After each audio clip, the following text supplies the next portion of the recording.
최근에 제가 그 팀 페리스라는 사람이 쓴 타이탄의 도구들 이런 제목의 책을 읽었는데요. 이 책은 세계적으로 성공한 그런 유명한 명사 한 200여 명을 분석하고 인터뷰해가지고 그들이 그 평범한 사람들이 이루지 못했던 엄청난 성공을 이룬 비결이 뭐냐. 그래서 성공한 사람들에게서 공통적으로 나타나는 습관, 전략, 또 그들이 가진 사고방식 이런 것들을 쭉 정리해 놓은 책입니다. 제가 참 인상적이었던 건 그 책에 보면 세이칼이라는 사람의 말을 인용하는데요. 그가 이런 말을 했다고 합니다. 인생의 비결은 클리셰에 있다. 이 클리셰는 프랑스 말인데요. 이게 무슨 뜻인가 하면 너무 뻔해서 식상하게 들릴 수 있는 평범한 진리들. 이게 클리셰예요. 그래서 인생의 비결은 클리셰에 있다. 이 말은요. 우리가 이미 잘 알고 있는 그래서 너무 식상할 정도로 단순하고 평범한 진리들 여기에 인생을 바꾸는 강력한 원칙이 담겨 있다는 거예요. 그러면 그 평범한 진리라는 게 뭐냐? 예를 들면 우리가 뭔가 꾸준히 하는 게 중요하다는 건 다 알지 않습니까? 근데 어릴 때부터 꾸준함이 중요하다 그런 이야기를 하도 많이 들으니까요. 이제는 좀 식상한 거예요. 이걸 모르는 사람이 어디 있느냐고. 그리고 또 뭐 감사하며 살아라. 너무 평범하니까 이게 무슨 성공의 비결이냐고 와닿지는 않는 거거든요. 근데 세계적으로 성공한 그런 명사들을 잘 분석해 보니까 공통적으로 나타나는 게 우리가 이미 잘 알고 있는 그런 평범한 진리들을 잘 지키고 실천하는 데 있더라. 그러면서 그 책에서 성공한 사람들에게서 나타나는 그 공통점이 뭔지를 쭉 예를 드는데요. 제가 보니까 한 5가지로 정리가 되더라고요. 그래서 그중에서 제가 한 2가지만 소개를 해드리려고 하는데 자, 그 성공한 사람들이 아침에 일어나서 가장 먼저 하는 게 뭐냐 하니까요. 그 첫 번째가 이부자리를 정리하는 거래요.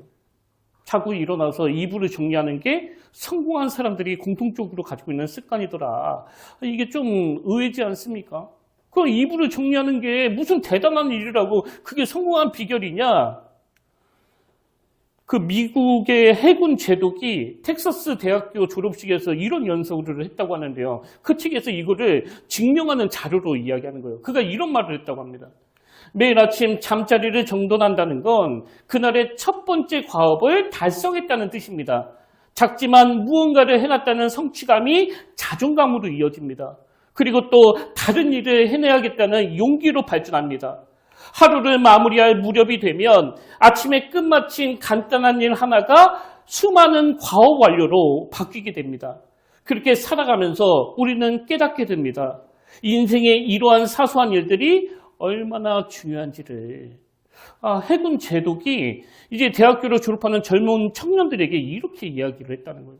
그러니까 아침에 일어나가지고 이부자리를 정리하는 이게 너무나 작고 사소한 일 같지만 그 작고 사소한 일에 습관을 들이면서 그냥 아무 의미 없이 이불을 개는 게 아니라 거기에 의미를 부여할 줄 아는 사람. 그래서 그 이불을 개면서 이 아침에 내가 해야 될 일, 그 첫 번째 일을 방금 내가 했다. 이런 의미 부여로 하루를 시작을 하는 게 성공한 사람들에게 나타나는 공통점이라는 거예요. 그런가 하면 세계적으로 성공한 사람들이 가진 그 2번째 습관이 뭐냐? 그들은요, 아침에 일어나서 명상을 한다는 거예요, 명상. 뭐 세계적으로 성공한 사람들이니까 사실 그 하루 일과가 얼마나 복잡하겠냐고요. 저도 뭐 하는 일이 몇 개 없는데도 막 머리가 터질 것 같은데. 그래서 그들은 하루를 시작하기 전에 생각을 정리하기 위해서 이 명상을 한다. 여러분, 이게 성공한 사람들에게 나타나는 공통점이라고 한다면 지금 우리 교회에서 여러분에게 계속 강조하는 게 그 말씀 묵상 아닙니까? 아침에 일어나셔서 그 말씀 한 장, 그것도 어려우면 단 한 구절이라도 그 구절 안에 담겨있는 의미를 묵상하면서 하루를 시작하자는 거거든요. 그런 의미에서 여러분은 어떠세요? 아침에 일어나서 어떻게 시간을 보내십니까? 제가 아는 어떤 분은요, 아침에 일어나서 뭐 눈도 잘 안 떠지는데 습관적으로 그 TV부터 켜게 된다고 하더라고요.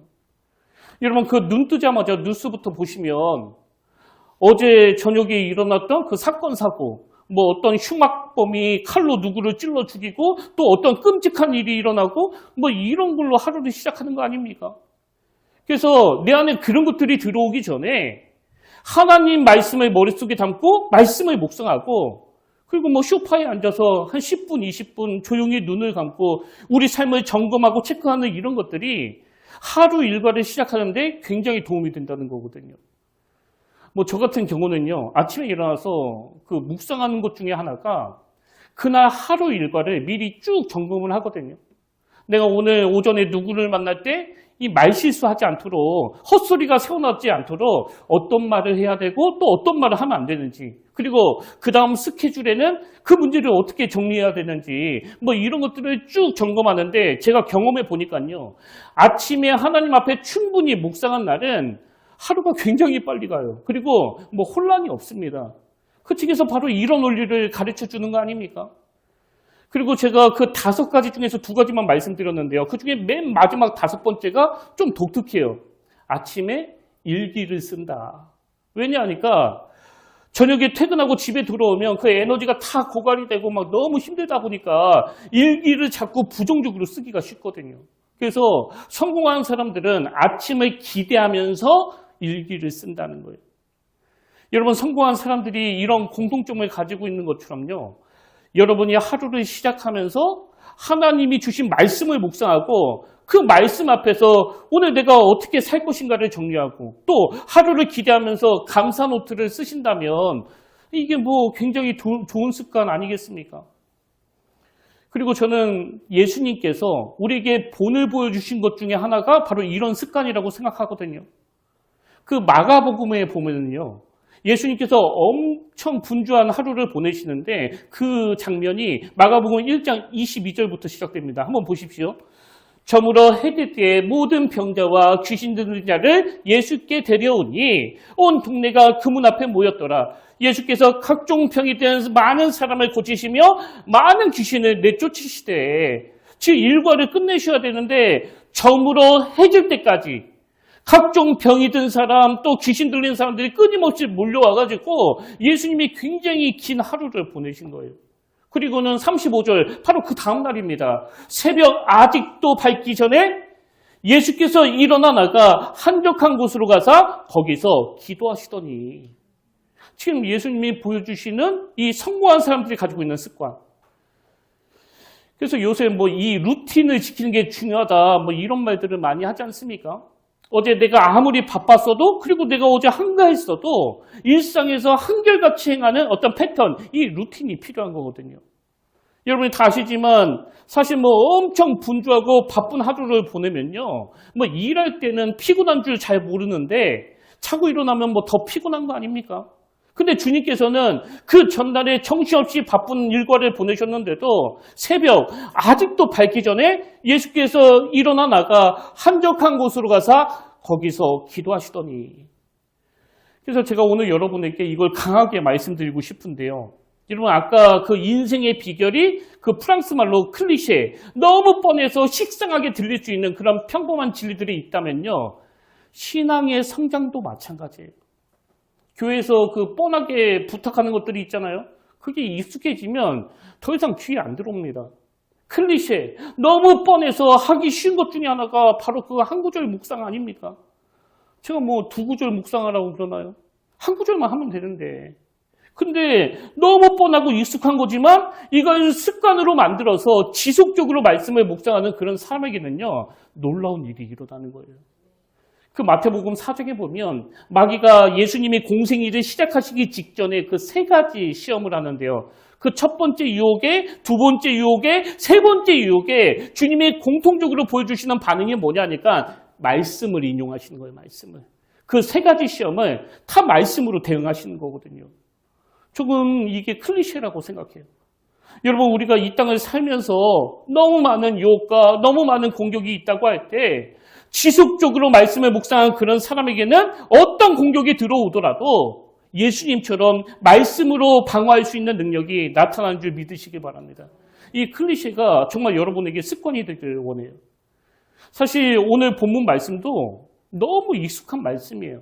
예수님이 제자들의 발을 씻겨주시는 그런 사건을 다루고 있는데 제가 이따가 그 의미를 설명해 드리겠지만 이게 그 당시에는 엄청난 일인데요. 우리에게는 너무나 익숙한 말씀이에요. 제가 뭐 TV를 보니까 요새는 뭐 하다못해 그 부부 클리닉에서도 이 세족식을 하더라고요. 예전에 우리는 막 여기 막 의미를 부여하면서 막 울면서 발을 씻어줬는데 이제는 뭐 TV에 나올 정도로 너무 흔한 일이 돼버리니까요. 이게 뭐 발을 씻기는 건지 뭐 때를 밀고 있는 건지 그 의미 부여가 잘 안 되는 것 같아요. 오늘 이 본문 내용을 다 아시지 않습니까? 주님이 제자들의 발을 씻어주시고는 그리고 주님의 말씀도 너무 익숙한 말씀이에요. 요한복음 13장 14절이요. 내가 주와 또는 선생이 되어 너희 발을 씻었으니 너희도 서로 발을 씻어주는 것이 옳으니라. 이렇게 주님께서는 제자들에게 섬김의 삶을 실천하기를 요청하고 계시는데요. 사실 우리는 이런 말씀이 너무 익숙하기 때문에 별로 은혜를 잘 못 받아요.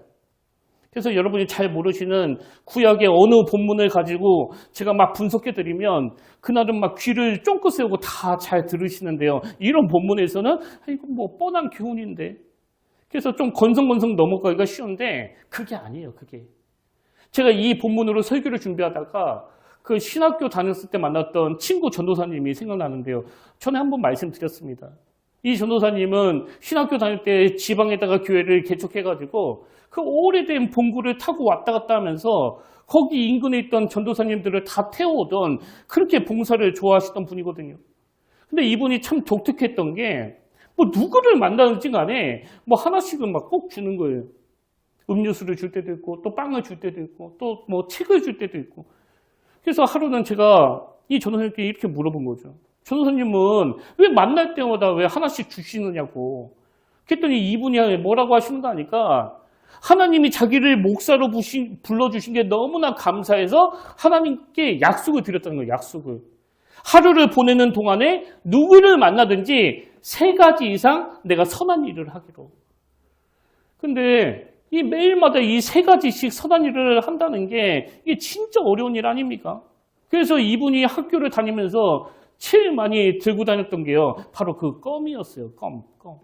왜? 가난한 신학생 입장에서 줄 수 있는 게 별로 없다 보니까 이 하다못해 이 껌 한 통이라도 전해야 그게 하나님께 약속을 지키는 거거든요.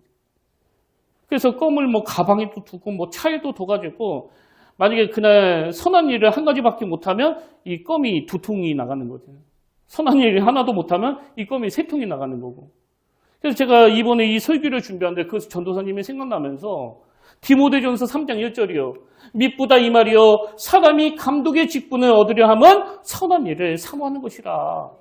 목사는 이 선한 일을 추구하는 사람인데 그 신학생 때부터 이런 것들을 실천하려고 애쓰는 그 모습이 너무나 감동이 되는 겁니다. 이게 바로 클리셰 아닙니까?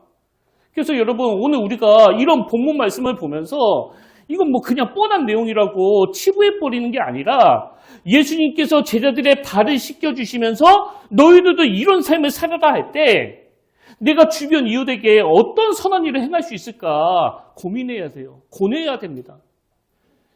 이분이 신학생 때부터 하다못해 그 껌 한 통이라도 전해주면서 이 말씀을 실천하려고 애를 썼는데 지금 뭐 얼마나 신실한 목사님이 되셨겠냐고요.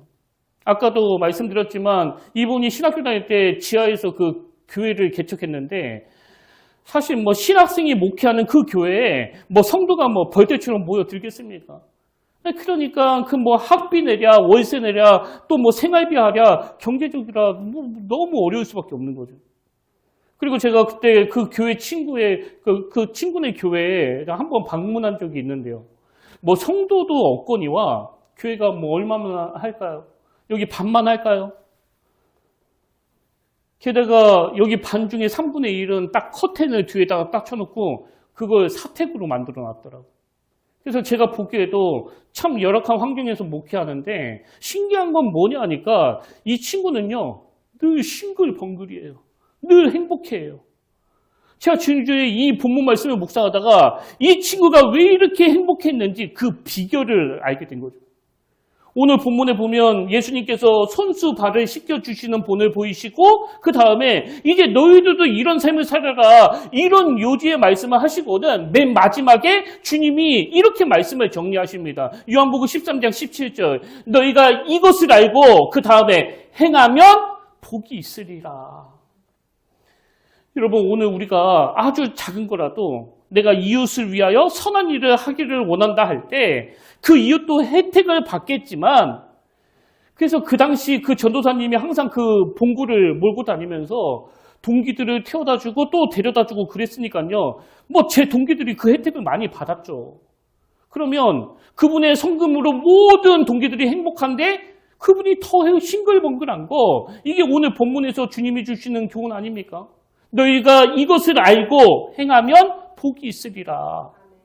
그래서 제가 이 본문을 가지고 주님이 우리에게 명하신 너무나 익숙한 두 가지 지침을 말씀드리려고 하는데요.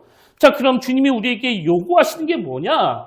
두 가지 실천사항 중에 첫 번째가요. 본이 되는 삶입니다. 본이 되는 삶. 여러분, 신앙생활은 본이 되는 삶을 추구하는 거고요. 이 본이 되는 삶이 이루어져 가는 게 바로 신앙의 성숙이에요. 그래서 성경 지식 많이 아는 것도 너무나 중요하지만 그것보다 더 중요한 건 그 지식이 내게 충만할수록 본이 되는 모습이 나타나야 된다. 이런 맥락에서 오늘 본문 요한복음 13장 14절을 다시 보십시오. 내가 주와 또는 선생이 되어 너희 발을 씻었으니 너희도 서로 발을 씻어주는 것이 옳으니라. 그리고 15절 내가 너희에게 행한 것 같이 너희도 행하게 하려 하여 본을 보였노라. 이 본을 보였노라. 이건 실천을 강조하는 말씀 아닙니까? 그 다음 16절, 17절에도 그 연장성상에서 이렇게 말씀하십니다. 내가 진실로 진실로 너희에게 이르노니 종이 주인보다 크지 못하고 보냄을 받은 자가 보낸 자보다 크지 못하나니 너희가 이것을 알고 그 다음에 행하면 예수님이 이 실천을, 이 본이 되는 삶을 얼마나 강조하시는지 마태복음 28장 20절도 마찬가지예요. 내가 너에게 분부한 모든 것을 가르쳐 그 다음에 지키게 하라요. 지키게 하라. 그래서 여러분, 지식을 많이 가르치는 교회가 좋은 교회가 아니고요. 가르친 것을 실천하는 사람이 많이 모인 교회. 이게 좋은 교회고 이게 성숙한 교회예요. 저는 우리 평택교회가 건강한 교회가 되기를, 그리고 우리 성도님들이 성숙한 신앙을 가지게 되기를 늘 기도하고 있는데요. 여러분, 그러려면 먼저 배우셔야 돼요. 그리고 그것을 지키는 겁니다. 마태복음 7장 24절도 마찬가지예요. 그러므로 누구든지 나의 이 말을 듣고 그 다음에 행하는 자는 그 집을 반석 위에 지은 지혜로운 사람 같으리니. 다시 말씀드리지만 주님의 말씀 듣는 거 소중합니다. 그러나 더 중요한 건 그것을 듣고 행하는 거예요.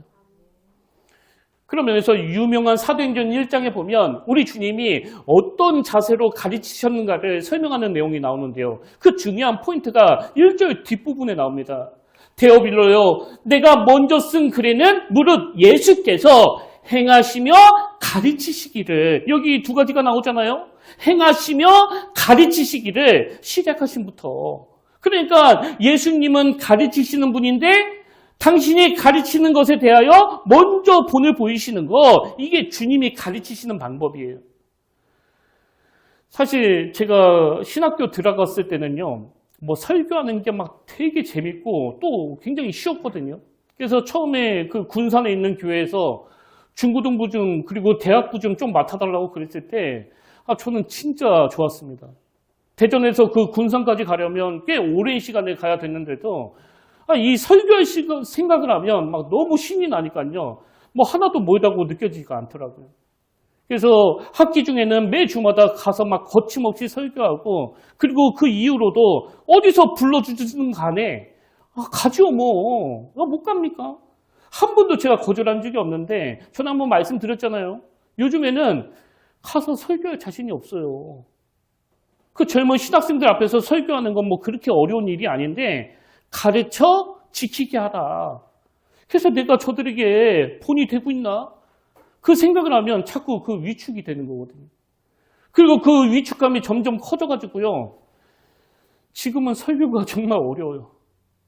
아니 무슨 토요일이 왜 이렇게 빨리 오는지 여러분이 자세히 못 봐서 그런데요. 지금 제 얼굴에 그 핏기가 없거든요. 핏기가. 이번 주 하도 고민을 해가지고. 근데 여러분, 제가 뭐 설교를 못해서 그런 겁니까? 아니 쉽다니까요. 그리고 요즘에 자료가 얼마나 많냐고요. 근데 주님이 날마다 저보고 이렇게 경고하신 것 같아요. 데오빌로요, 내가 먼저 쓴 글에는 무릇 예수께서 행하시며 가르치시기를. 이게 목사의 도리라고 생각하니까 설교가 자꾸 어려워지는 거거든요. 우리가 얼마 전에도 살펴봤지만 예수님이 그 당시 종교 지도자들의 태도를 굉장히 강하게 지적하시지 않습니까? 그 중에 하나가 이거예요. 자, 마태복음 23장 1절부터 보십시오. 이에 예수께서 무리와 제자들에게 말씀하여 이르시되 서기관들과 바리새인들이 모세의 자리에 앉아 있으니 그 당시 종교자들이 어떻게 꾸지람하는지 보십시오. 그러므로 무엇이든지 그들이 말하는 바는 행하고 지키되, 말은 바로 한다 그거예요. 말은 바로 한다. 그들이 말하는 바는 행하고 지키되 그들이 하는 행위는 본받지 말라. 왜? 그들은 말만 하고 행하지 아니하며. 뭐 여러분이 김의수 목사가 설교하면 그건 잘 들어야 돼. 그러나 김의수 목사의 행동은 절대 본받지 마라. 왜? 그 사람은 항상 말뿐이거든. 이게 목사로서 가장 비참한 거 아닙니까?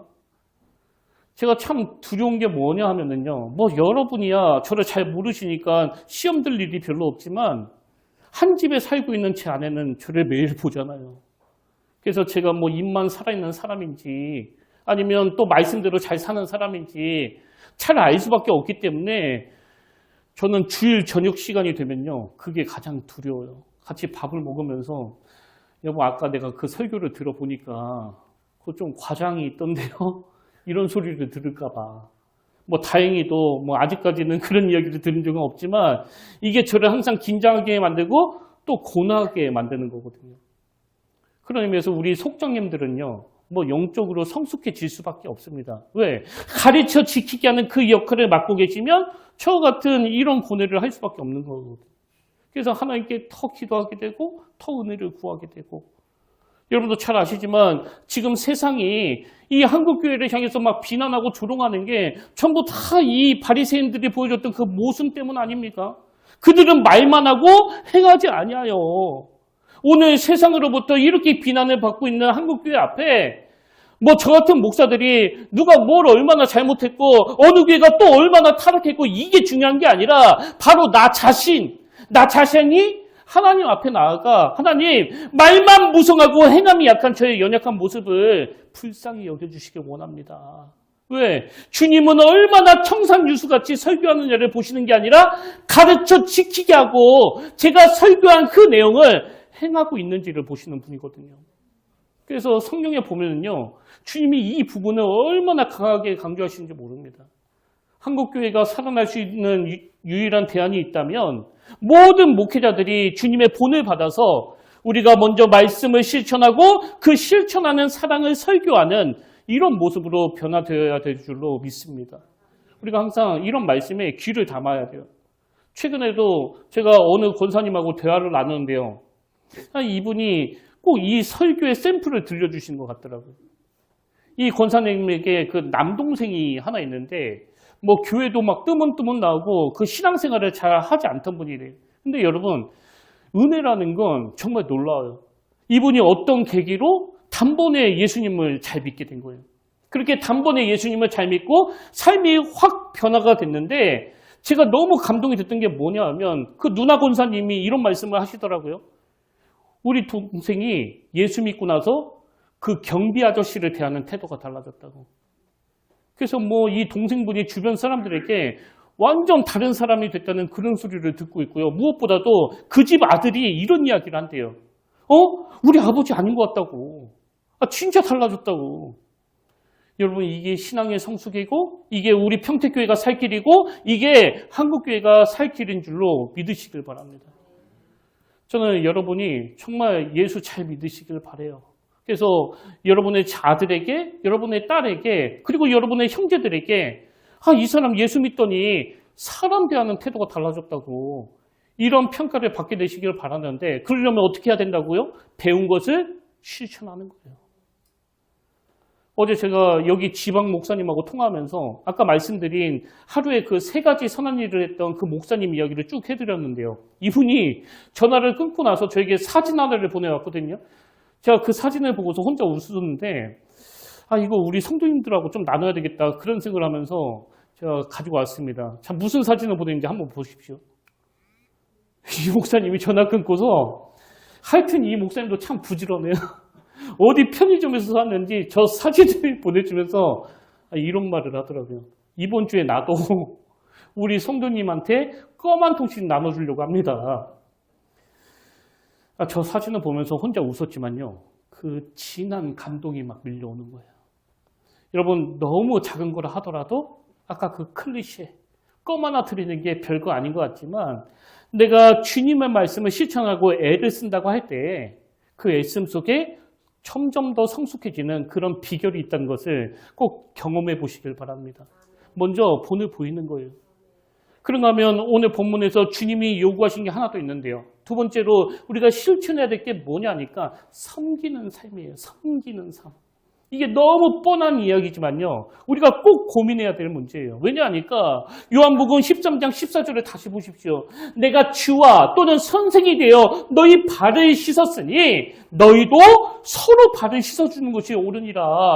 또 누가복음 24장 26절이요. 너희는 그렇지 않을지니 자, 이 맥락을 자세히 보십시오. 너희는 그렇지 않을지니 너희 중에 큰 자는 젊은 자와 같고 다스리는 자는 그 섬기는 자와 같을지니라.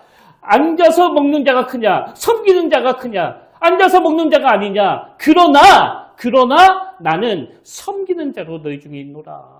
여러분 이 26절에서 너희는 그렇지 않을지가 뭘 말하는 거예요? 이 세상이 추구하는 삶은 높아지는 삶이에요. 대접받는 삶이에요. 앉아서 사람 부리는 삶이에요. 그런데 이 세상의 그런 가치관을 강요할 때 주님은 우리에게 이렇게 말씀하시는 거예요. 너희는 그렇지 않다. 너희는 그렇지 않다. 너희는 그렇지 않다. 그런 의미에서 오늘 본문 바로 앞에 보면 이제 예수님이 제자들보다 먼저 이 베드로의 발을 씻어주시려고 하시는데요. 자, 이 베드로가 어떤 반응을 보이는가 하니까 요한복음 13장 8절을 보십시오. 베드로가 이르되 내 발을 절대로 씻지 못하리이다. 완강히 거부하고 있는 거예요.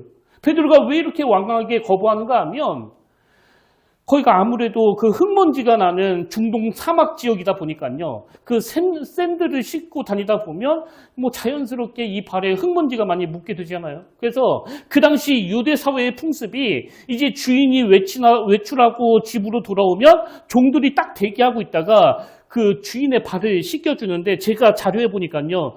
이게 그냥 하인이 하는 일이 아니래요. 그럼 누가 이 주인의 발을 씻겨주느냐? 하인들 중에서도 가장 낮고 천한 계급은 노예. 이 노예가 주인의 발을 씻겨주는 역할을 담당했다는 거예요. 그런 시대적인 상황 속에서 예수님이 베드로의 발을 씻겨주시려고 하니까 막 베드로가 막 기겁하는 거죠. 아니 주님 이게 무슨 경우입니까? 예수님께서 이런 파격적인 겸손을 베드로에게 보여주시고는 그리고 오늘 본문에서 제자들의 발을 씻겨주시고는 아까 말씀드렸던 17절이요. 너희가 이것을 알고 행하면 복이 있으리라. 저에게 있는 딜레마가 그거예요. 제가 이렇게 설교하잖아요. 근데 어느 순간부터 저도 모르게 굳어져가지고 어른 행세하고 뭐 어른 대접받고 싶어하고 그게 제 몸에 배어있더라고요. 어느 날 보니까. 그래서 제가 이번에 이 설교를 준비하면서 너희는 그렇지 않을지니 주님 제가 막 불을 토하는 설교자가 되기보다는 주님이 말씀하셨던 이 본이 되는 삶, 이 겸손히 섬기는 삶. 그래서 담임 목사로 이미 내 몸에 굳어져 있는 이것을 떼내기 위하여 작은 거 하나라도 실천하려고 하는 애씀이 제 안에서 일어나게 되기를 원합니다. 이런 기도를 하게 될 수밖에 없는 거거든요.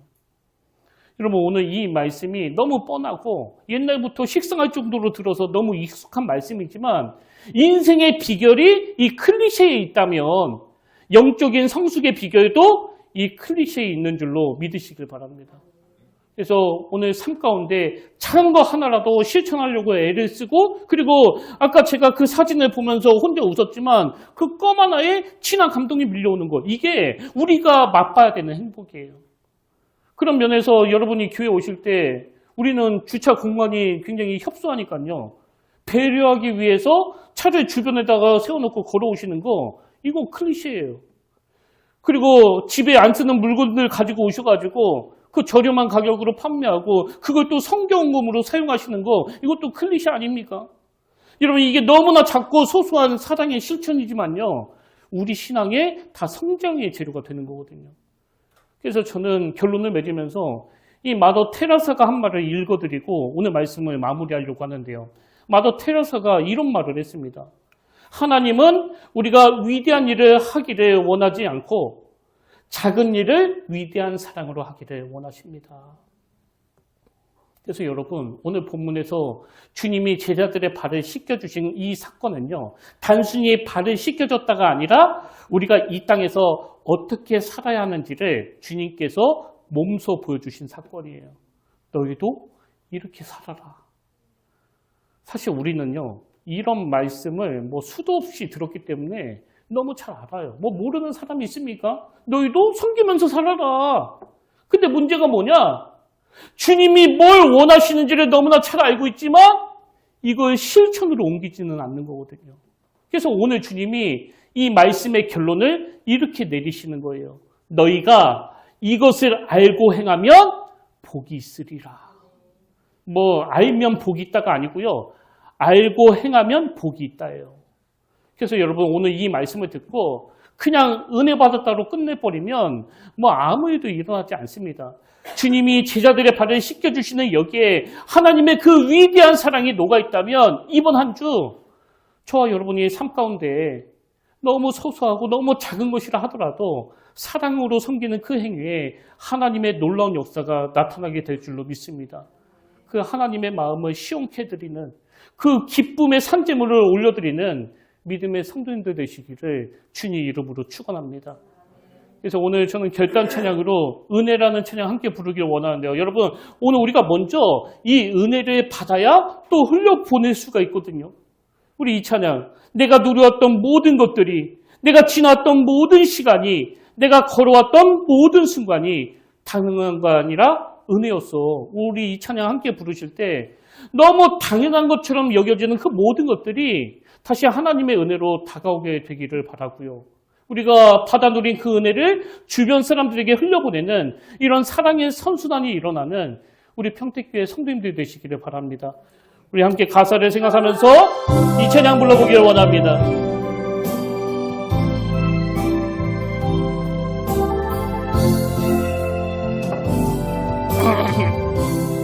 내가 누려왔던 모든 것들이 내가 지나왔던 모든 시간이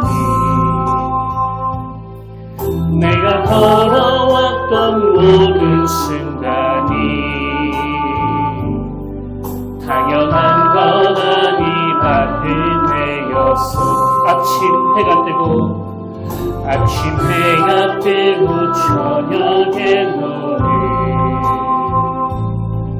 봄의 꽃향기와 가을의 열매 변하는 계절의 모든 순간이 당연한 건 아니라 은혜 모든 것이 모든 것이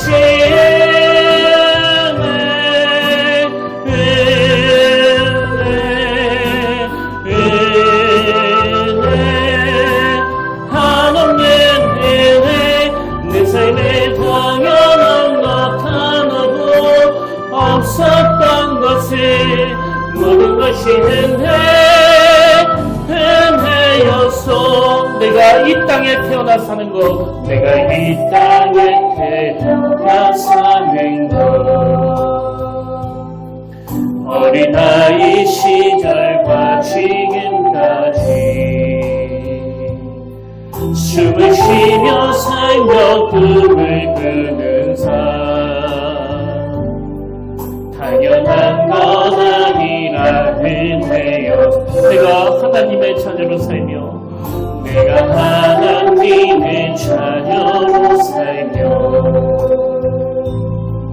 오늘 찬양하고 예배하는 삶 복음을 전할 수 있는 축복이 당연한 것 아니라 은혜였소. 모든 것이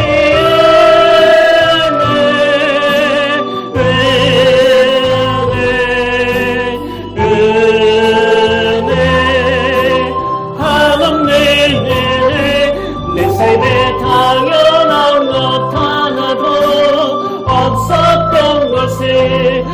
모든 것이 은혜여. 모든 것이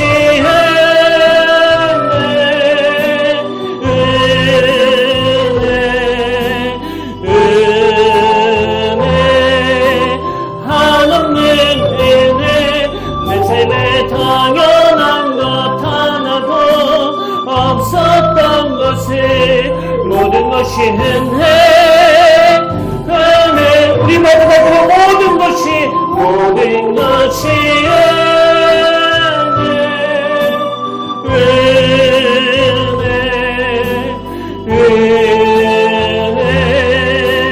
한없는 은혜.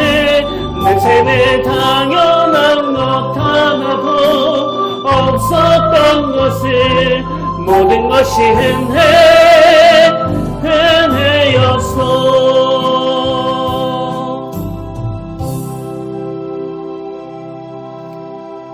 살아계신 하나님 아버지, 지나간 시간들을 돌아보아도, 지금 우리의 삶을 돌아보아도 이 모든 것들이 자격 없는 자에게 주시는 하나님의 은혜인 줄 믿습니다. 그 은혜가 늘 우리를 견인할 수 있도록 도와주시고, 우리가 누린 은혜를 주변 분들에게 잘 흘려보낼 때 거기에 하나님의 놀라운 치유와 회복이 일어날 줄 믿사오니, 그 은혜가 흘러 우리 작은 삶 가운데 사랑의 실천으로 이어지도록 역사하여 주시옵소서. 오늘 우리 주변에 강도 만난 자와 같은 이웃들을 외면하지 않게 하시고, 또한 하나님의 손길이 필요한 교회들을 위해 기도하게 하시며, 주님의 마음을 품었던 그 선한 사마리아인처럼 오늘 내가 할 수 있는 일, 그 일이 하늘의 천사도 흠모하는 일이라는 사실을 기억하며 기쁨으로 감당하도록 인도하여 주시옵소서. 그 은혜로 우리를 인도해 주실 줄 믿사오며 사랑이 많으신 예수님 이름으로 기도드립니다. 아멘. 이제 우리 다 자리에서 일어나셔서 주님 마음 내게 주소서, 이 찬양 함께 부르길 원하는데요. 우리 주님 앞에 정직하게 우리 안에는 선한 것이 없음을 고백하면서 주님의 마음을 구하는 귀한 시간 되시길 바랍니다.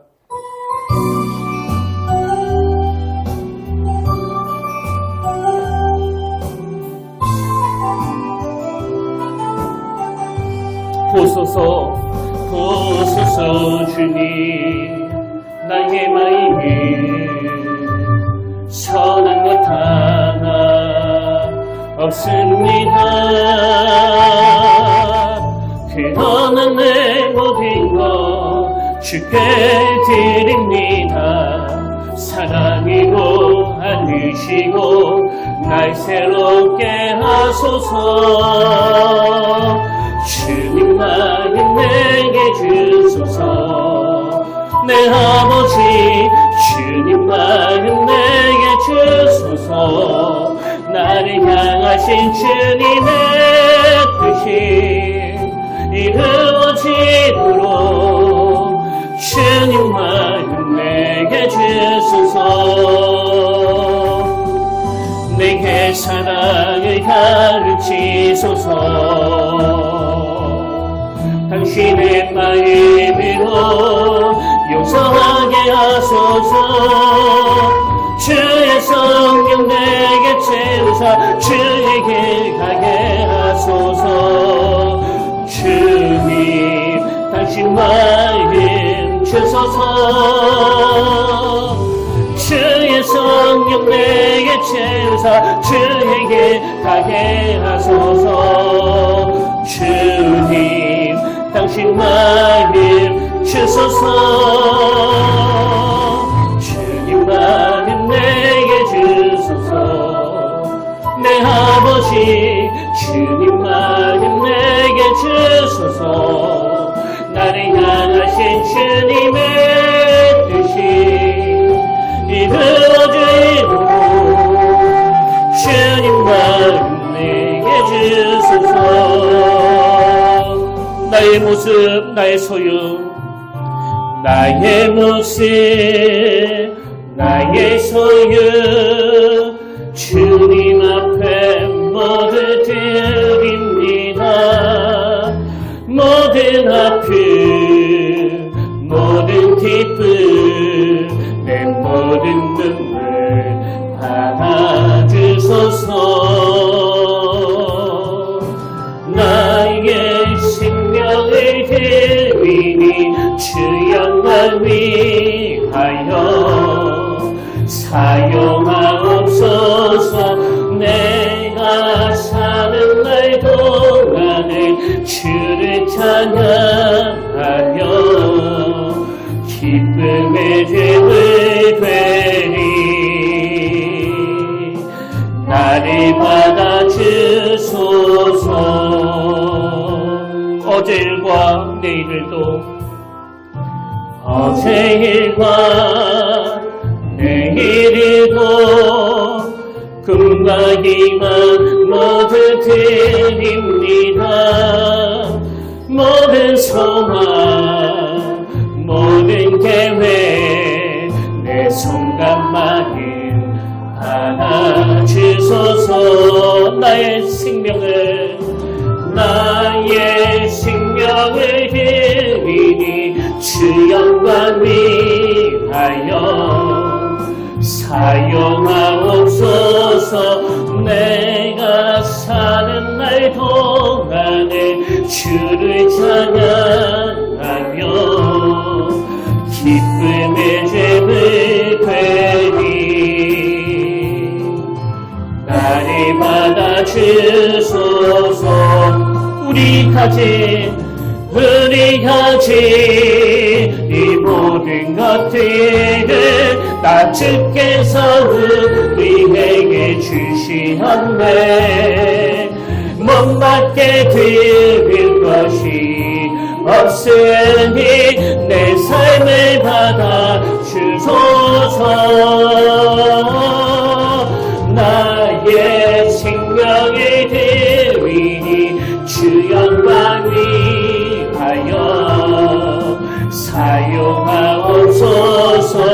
내가 사는 날 동안에 주를 찬양하며 기쁨의 죄를 되리. 나를 받아주소서.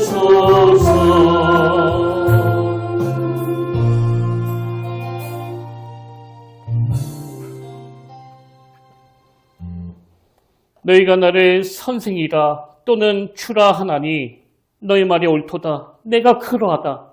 내가 주와 또는 선생이 되어 너희 발을 씻었으니 너희도 서로 발을 씻어주는 것이 옳으니라. 내가 너희에게 행한 것 같이 너희도 행하게 하려 하여 본을 보였노라. 내가 진실로 너희에게 이르노니 종이 주인보다 크지 못하고 보냄을 받은 자가 보낸 자보다 크지 못하나니 너희가 이것을 알고 행하면 복이 있으리라. 오늘 하나님의 아들 예수 그리스도께서 친히 발을 씻겨주시는 아름다운 본을 보여주셨다면 우리 내면에 있는 교만을 꺾어주시고 앉아서 대접받으려고 하는 본능을 꺾어주셔서 주님이 그렇게 하셨던 것처럼 우리도 삶의 그 작은 영역이라 할지라도 말씀을 실천하려고 애를 쓰며 몸부림을 치는 그런 선순환이 일어나도록 은혜를 허락하여 주시옵소서. 이번 한 주간 우리 귀한 성도님들이 하나님의 말씀을 소중히 여기게 하시고 가정 안에서 또 부부 사이에 우리가 어떤 섬김의 삶을 살 수 있을지를 깊이 고민하고 나누는 그런 본이 되는 가정, 그런 본이 되는 부모님들이 다 되게 하여 주시옵소서. 이제는 우리 주 예수 그리스도의 은혜와 하나님 아버지의 다함없는 사랑과 성령님의 감동, 감화, 위로, 교통, 그 충만하심의 역사가 오늘 이것을 알고 행하면 복이 있다는 그 말씀을 따라 내가 작은 것이라도 실천하겠노라 다짐하며 결단하며 예비하는 모든 주의 자녀들 머리 위에 지금부터 영원토록 함께 하시기를 간절히 축원하옵나이다.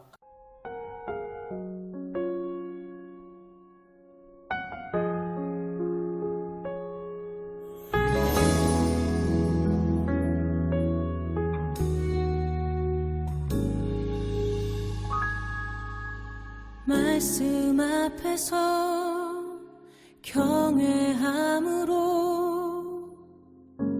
주께 홀로 섬